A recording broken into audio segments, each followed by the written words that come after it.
Sosok Arnendo, anak penjual nasi goreng dikeroyok 30 mahasiswa Undip, dihajar dari malam hingga subuh. Seorang mahasiswa jurusan Antropologi Sosial Universitas Diponegoro Semarang, Arnendo 20 tahun, diduga dikeroyok hingga mengalami luka serius. Kasus ini menjadi viral di media sosial setelah video yang memperlihatkan kondisi wajah dan tubuh korban penuh luka beredar luas.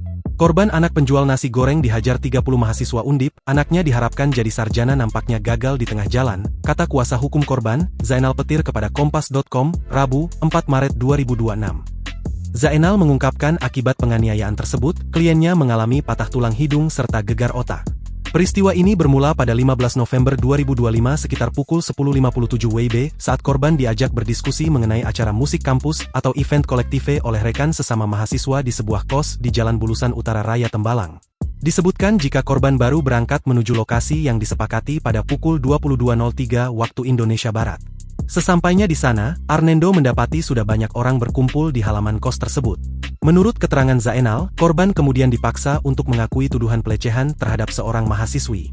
Korban pun sempat membantah tuduhan tersebut dan menjelaskan bahwa ia hanya bercanda menarik tangan mahasiswi itu untuk mengajak makan di warung saat sedang mengumpulkan tim sukses pemilihan ketua himpunan. Zainal menegaskan kondisi saat itu ramai dan korban tidak sendirian sehingga ia menilai tidak ada pelecehan yang terjadi. Namun para pelaku tidak percaya dan terus menyudutkan korban selama 1 jam. Sekitar pukul 23.00 WIB, aksi kekerasan mulai terjadi. Salah satu mahasiswa semester 6 diduga memukul korban berkali-kali yang kemudian memicu sekitar 30 mahasiswa lainnya untuk mengepung Arnendo.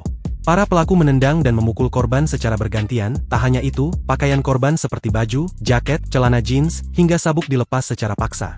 Meski sempat ada mahasiswa lain yang mencoba melindungi, pelaku mendorongnya agar tidak ikut campur.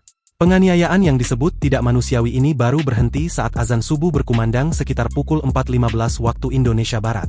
Setelah kejadian itu, korban diantar kembali ke kosnya.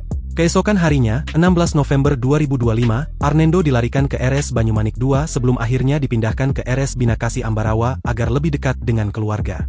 Korban menjalani perawatan intensif hingga 21 November 2025. Diagnosa dari dokter adalah korban mengalami patah tulang hidung dan gegar otak serta gangguan saraf mata. Arnendo semester 4 berstatus cuti karena trauma, apalagi pelaku satu jurusan di Antropologi Sosial Fakultas Ilmu Budaya Undip, belum ditangkap, kata Zainal.